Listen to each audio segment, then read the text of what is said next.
अफ्तारी इंशाल्लाह यहीं पे होगी या हवालात के करो। वीडियो आपने कहा यहाँ पे ट्रैफिक परमिशन है कोई? भाई इसकी परमिशन कौन देता है? हाँ जी, लो जी, आपने लोगों को खाना खिलाना है, अफ्तारी करानी है तो भाई परमिशन लो। परमिशन लेनी ये आपके सामने प्रूफ है। क्या तरीका है? आप ये देखे धमकियां दे रहे हैं, आपको भी बता देंगे तो दे धमकियां, कोई नहीं। ये कौन? ये इंस्पेक्टर साहब, इंस्पेक्टर साहब है, क्या नाम है इनका? तो जी बिस्मिल्लाहिर्रहमानिर्रहीम।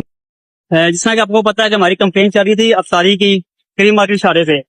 कोई ट्रैफिक वार्डन साहब आए हैं, जवेद साहब हैं, कोई ट्रैफिक इंचार्ज, वो कह रहे हैं जी आप लोग ट्रैफिक बंद कर दो कि इधर हंगामा हो जाएगा, मसला क्रिएट हो जाएगा, लिहाजा आप यहाँ से अफ्तारी जो है ना। एक मिनट यहाँ वीडियो आप नहीं बात करते, एक मिनट सबर करें, वीडियो सबर करना होगा। आपने कहा यहाँ पे ट्रैफिक हो जाएगी, देख ले, आइए आपके सामने सबर करो, लाइव चल रही है, आप देख ले।